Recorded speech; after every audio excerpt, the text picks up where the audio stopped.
ಮೈಸೂರಿನಲ್ಲಿ ಯುವಕನೊಬ್ಬ ಬೇರೊಂದು ಧರ್ಮದ ಬಗ್ಗೆ ಅವಹೇಳನಕಾರಿಯಾಗಿ ಒಂದು ಪೋಸ್ಟನ್ನು ಹಾಕಿದ್ದು ಭಾರೀ ಗಲಾಟೆಗೆ ನಿನ್ನೆ ರಾತ್ರಿ ಕಾರಣವಾಗಿ ಹೋಯಿತು. ಕಲ್ಯಾಣಗಿರಿ ನಗರದ ನಿವಾಸಿ ಈ ರೀತಿ ಯಾವುದೋ ಒಂದು ಪೋಸ್ಟನ್ನು ಹಾಕಿ ಆತನನ್ನು ಕೂಡಲೇ ಬಂಧಿಸಬೇಕು ಅಂತ ಮುಸ್ಲಿಂ ಸಮುದಾಯದ ಯುವಕರು ದೊಡ್ಡ ದಾಂಧಲೆಯನ್ನು ಎಬ್ಬಿಸಿದ್ದಾರೆ.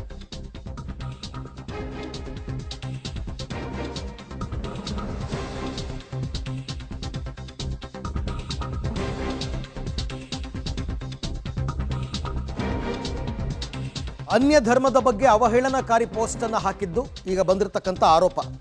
ಸಾಮಾಜಿಕ ಜಾಲತಾಣದಲ್ಲಿ ಪೋಸ್ಟ್ ಹಾಕಿದ್ದ ಯುವಕ, ಹಾಗಾಗಿ ಯುವಕನನ್ನು ಬಂಧಿಸುವಂತೆ ಜನ ಪೊಲೀಸ್ ಸ್ಟೇಷನ್ ಮುಂದೆ ಜಮಾಯಿಸ್ತಾರೆ. ಮೈಸೂರಿನ ಉದಯಗಿರಿ ಠಾಣೆ ಮುಂದೆ ಸಾಕಷ್ಟು ಸಂಖ್ಯೆಯಲ್ಲಿ ಜನ ಜಮಾಯಿಸಿದರು. ಪೊಲೀಸರು ಮತ್ತು ಪೊಲೀಸ್ ವಾಹನಗಳ ಮೇಲೂ ಕೂಡ ದಾಂಧಲೆಯನ್ನು ನಡೆಸಿದ್ದಾರೆ. ಕಿಡಿಗೇಡಿಗಳು ಡಿಸಿಪಿ ಕಾರಿನ ಮೇಲೂ ಕೂಡ ಕಲ್ಲು ತೂರಾಟವನ್ನು ನಡೆಸಿದ್ದಾರೆ. ತಡರಾತ್ರಿ ಮೈಸೂರಿನಲ್ಲಿ ಬಿಗುವಿನ ವಾತಾವರಣ ಸೃಷ್ಟಿಯಾಗಿತ್ತು. ಪರಿಸ್ಥಿತಿ ನಿಯಂತ್ರಣಕ್ಕೆ ತರೋದಕ್ಕೆ ಪೊಲೀಸರು ಅಶ್ರುವಾಯುವನ್ನು ಪ್ರಯೋಗ ಮಾಡಬೇಕಾಯಿತು. ಆ ಗಲಭೆ, ಗಲಾಟೆ, ಆ ದೊಂಬಿ ಎಲ್ಲವನ್ನ ದೃಶ್ಯದಲ್ಲಿ ತಾವೀಗ ನೋಡ್ತಾ ಇದ್ದೀವಿ.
ಅವಹೇಳನಕಾರಿ ಪೋಸ್ಟ್ ಹಾಕಿದ್ದಕ್ಕೆ ಯುವಕನನ್ನು ಬಂಧಿಸುವಂತೆ ಪಟ್ಟು ಹಿಡಿದಿದ್ದರು ಯುವಕರು. ಠಾಣೆ ಮುಂದೆ ಜಮಾಯಿಸಿದರು ಮುಸ್ಲಿಂ ಯುವಕರ ತಂಡ. ಉದಯಗಿರಿ ಠಾಣೆ ಮುಂದೆ ದಾಂಧಲೆಯನ್ನು ನಡೆಸಿದರು ಯುವಕರು. ಹಾಗಾಗಿ ಉದ್ರಿಕ್ತರನ್ನ ಚದುರಿಸಲು ಪೊಲೀಸರು ಲಘು ಲಾಠಿ ಚಾರ್ಜ್ ಅನ್ನು ಕೂಡ ಮಾಡಬೇಕಾಗಿ ಬಂತು. ಪೋಸ್ಟ್ ಹಾಕಿದ್ದ ಯುವಕರನ್ನ ಸದ್ಯಕ್ಕೆ ಈಗ ಅರೆಸ್ಟ್ ಮಾಡಿದ್ದಾರೆ. ಸುಮೋಟೋ ಕೇಸ್ ದಾಖಲು ಮಾಡಿಕೊಂಡಿದ್ದಾರೆ. ಮೈಸೂರಿನ ಕಲ್ಯಾಣಗಿರಿ ನಿವಾಸಿ ಯುವಕ ಈಗ ಅರೆಸ್ಟ್ ಆಗಿರ್ತಕ್ಕಂಥದ್ದು. ತಡರಾತ್ರಿ ಅವನನ್ನು ಇಮ್ಮಿಡಿಯೇಟ್ ಆಗಿ ಅರೆಸ್ಟ್ ಮಾಡಲೇಬೇಕು ಅಂತಂದ್ಬಿಟ್ಟು ಇವರೆಲ್ಲರೂ ಕೂಡ ಈ ರೀತಿ ದಾಂಧಲೆ ಎಬ್ಬಿಸಿದ್ದಾರೆ. ಬಟ್ ಯಾರಾದರೂ ಒಬ್ಬರು ಬಂದು ಕಂಪ್ಲೇಂಟ್ ಕೊಟ್ಟು ಅಥವಾ ಒಂದು ಗುಂಪು ಬಂದು ಶಾಂತಿಯುತವಾಗಿ ಕಂಪ್ಲೇಂಟ್ ಕೊಟ್ಟು ಈ ಥರ ಅರೆಸ್ಟ್ ಮಾಡಿ ಅಂತ ಹೇಳಿದರೆ ಪೊಲೀಸರು ಕ್ರಮ ತಗೋತಾ ಇದ್ರು. ಆದರೆ ಯಾಕೆ ಈ ಥರ ದಾಂಧಲೆ ಎಬ್ಬಿಸಿದ್ರು ಅಂತಕ್ಕಂಥದ್ದು ಗೊತ್ತಾಗಿಲ್ಲ. ಗಲಾಟೆ ಮಾಡಿ, ದಾಂಧಲೆ ಎಬ್ಬಿಸಿ, ಪೊಲೀಸರು ಲಾಠಿ ಚಾರ್ಜ್ ಮಾಡಿ, ಕೊನೆಗೆ ಅಶ್ರುವಾಯು ಸಿಡಿಸಿ ಇಷ್ಟೆಲ್ಲ ಆಗಬೇಕಾಗಿತ್ತಾ ಅಂತ. ಬಟ್ ಅವರು ತಮ್ಮ ಸಿಟ್ಟು, ಆಕ್ರೋಶವನ್ನು ತೋರಿಸ್ಕೊಂಡಿರ್ತಕ್ಕಂಥ ಪರಿ ಇದು.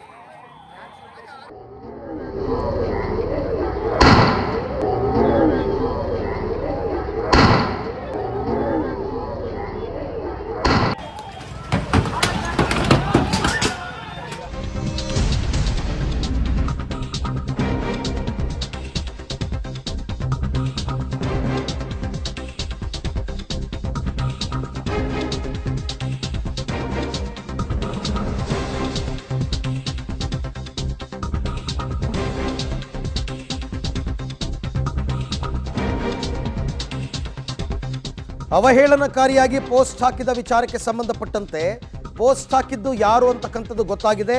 ಈತ ಮೈಸೂರಿನ ಕಲ್ಯಾಣಗಿರಿ ನಗರದ ನಿವಾಸಿ ಅಂತ ಗೊತ್ತಾಗಿದೆ. ಆತನ ಹೆಸರು ಸುರೇಶ್ ಅಂತ. ಕಲ್ಯಾಣಗಿರಿ ನಗರದ ನಿವಾಸಿ ಸುರೇಶ್. ಈ ಬಗ್ಗೆ ಮಾಹಿತಿಯನ್ನು ಹಂಚಿಕೊಂಡಿದ್ದಾರೆ ಮೈಸೂರು ನಗರ ಪೊಲೀಸರು. ಸುರೇಶ್ ಫೋಟೋ ಹಾಗೂ FIR ಪ್ರತಿಯನ್ನು ಹಂಚಿಕೊಂಡಿದ್ದಾರೆ ಖಾಕಿ.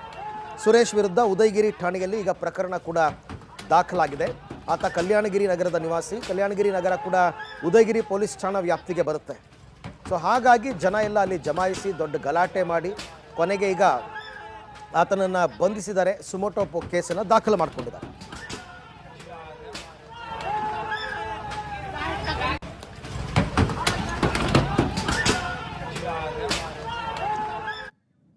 ಈ ಎಲ್ಲ ವಿಚಾರಕ್ಕೆ ಸಂಬಂಧಪಟ್ಟಂತೆ ಮತ್ತಷ್ಟು ಮಾಹಿತಿ ನನ್ನ ಕೊಲೀಗ್ KP ನಾಗರಾಜ್ ಅವರಿಂದ ಪಡ್ಕೊಳ್ಳೋಣ. KP, good morning. ಮೈಸೂರಿನಲ್ಲಿ ಇತ್ತೀಚಿನ ವರ್ಷಗಳಲ್ಲಿ ಈ ರೀತಿ ಗಲಭೆ, ದೊಂದಿ ಎಲ್ಲ ನಡೆದಿದ್ದು ತುಂಬ ಕಡಿಮೆ. ಆದರೂ ಕೂಡ ನಡೆದಿದೆ. ಈಗ ಈತ ಯಾರು ಪೋಸ್ಟ್ ಹಾಕಿದವನು, ಈ ಥರ ಹಿನ್ನೆಲೆ ಏನು, ಯಾವ ಕಾರಣಕ್ಕೆ ಪೋಸ್ಟ್ ಹಾಕಿದ್ದ, ಈಗಿನ ಪರಿಸ್ಥಿತಿ ಹೇಗಿದೆ? ಆ ದೊಂಬಿ ಗಲಾಟೆ ಗಲಭೆ ಎಲ್ಲ ಯಾವಾಗ ಯಾವ ರೀತಿ ಆಯಿತು ಅಂತ? Very good morning Arvind. ಮೈಸೂರಲ್ಲಿ ಇತ್ತೀಚಿನ ದಿನಗಳಲ್ಲಿ ಈ ಥರದೊಂದು ಕಡಿಮೆ ಆಗಿತ್ತು, ಆದರೆ ನಿನ್ನೆ ಈ ಥರದೊಂದು ಘಟನೆ ಮರುಕಳಿಸಿರುವಂಥದ್ದು. ಸ್ಪಷ್ಟವಾಗಿ ಅರವಿಂದ್, ಕಲ್ಯಾಣಗಿರಿಯ ನಿವಾಸಿ ಸುರೇಶ್ ಅನ್ನುವಂಥ ವ್ಯಕ್ತಿ ಒಂದು ಅವಹೇಳನಕಾರಿ ಪೋಸ್ಟರನ್ನು ಹಾಕಿದ್ದಾನೆ. ಪೊಲೀಸರ ಗಮನಕ್ಕೆ ಬರ್ತಾ ಇದ್ದಂತೆ ಅವನನ್ನು ಕರ್ಕೊಂಡು ಬಂದು ಮೈಸೂರಿನ ಇದೇ ಉದಯಗಿರಿ ಪೊಲೀಸ್ ಠಾಣೆ ಒಳಭಾಗದಲ್ಲಿ ಕೂರಿಸ್ಕೊಂಡಿದ್ದಾರೆ ಅರವಿಂದ್. ಆದರೆ ಏಕಾಏಕಿಯಾಗಿ ಬಂದಂತಹ ಮುಸ್ಲಿಮರ ಒಂದು ಯುವಕರ ತಂಡ ನೀವು ಅವನ್ನ ಹಿಡದೇ ಇಲ್ಲ, ಅವನ್ನ ಬಂಧಿಸೇ ಇಲ್ಲ ಅನ್ನುವಂಥ ಕಾರಣಕ್ಕೋಸ್ಕರವಾಗಿ ಏಕಾಏಕಿಯಾಗಿ ದಾಂಧಲೆಯನ್ನು ಶುರು ಮಾಡಿದ್ದಾರೆ. ಒಂದು ರೀತಿಯಾಗಿ ಪೊಲೀಸ್ ಠಾಣೆಯ ಮೇಲೇ ಕಲ್ಲು ತೂರಾಟವನ್ನು ಮಾಡುವಂಥ ಕೆಲಸ, ಜೊತೆಗೆ ಪೊಲೀಸ್ನ ವೆಹಿಕಲ್ಗಳ ಮೇಲೆ ಕಲ್ಲು ತೂರಾಟ ಮಾಡುವಂಥ ಕೆಲಸವನ್ನು ಮಾಡಿದ್ದಾರೆ. ಪೊಲೀಸರು ಎಷ್ಟೇ ಹೇಳ್ತಾ ಇದ್ರೂ ಕೂಡ ಒಳಗಡೆ ಇದ್ದಾನೆ, ಅವನು ಅರೆಸ್ಟ್ ಮಾಡಿದ್ದೇವೆ ಅನ್ನುವಂಥ ಮಾಹಿತಿಯನ್ನು ಹೇಳ್ತಾ ಇದ್ರೂ ಕೂಡ ಅದನ್ನು ಕೇಳುವಂಥ ಪರಿಸ್ಥಿತಿಯಲ್ಲಿ ಯಾರೂ ಇರಲಿಲ್ಲ. ಅರವಿಂದ್, ತಾವೀಗ ಗಮನಿಸ್ತಾ ಇದ್ದೀರಿ ಅರವಿಂದ್, ಇದು ಒಟ್ಟು 6 ಚೀಲಗಳಲ್ಲಿ ಕಲ್ಲುಗಳನ್ನು ತುಂಬಿರುವಂಥದ್ದು. ಇವೆಲ್ಲವೂ ಕೂಡ ಮೈಸೂರಿನ ಈ ಉದಯಗಿರಿ ಪೊಲೀಸ್ ಠಾಣೆಯ ಮೇಲೆ ವೆಹಿಕಲ್ಗಳ ಮೇಲೆ ಒತ್ತಿರುವಂತಹ ಕಲ್ಲುಗಳು. ಇಷ್ಟಿಷ್ಟು ದಪ್ಪದ ಕಲ್ಲುಗಳನ್ನು ಪೊಲೀಸರ ಮೇಲೆ ಎಸೆಯುವಂತಹ ಕೆಲಸವನ್ನು ಯುವಕರು ಮಾಡಿರುವಂಥದ್ದು, ಯುವಕರ ಗುಂಪು ಮಾಡಿರುವಂಥದ್ದು.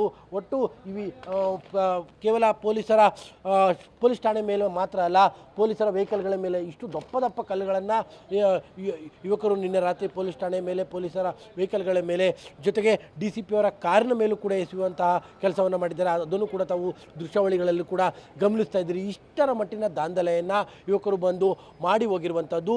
ಆಗ ಪರಿಸ್ಥಿತಿಯನ್ನು ನಿಯಂತ್ರಿಸುವಂತಹ ಸಲುವಾಗಿ ಪೊಲೀಸರು ಲಘು ಲಾಠಿ ಚಾರ್ಜನ್ನು ಮತ್ತು ಅಶ್ರವಾಯುವನ್ನು ಕೂಡ ಸಿಡಿಸಿದ್ದಾರೆ.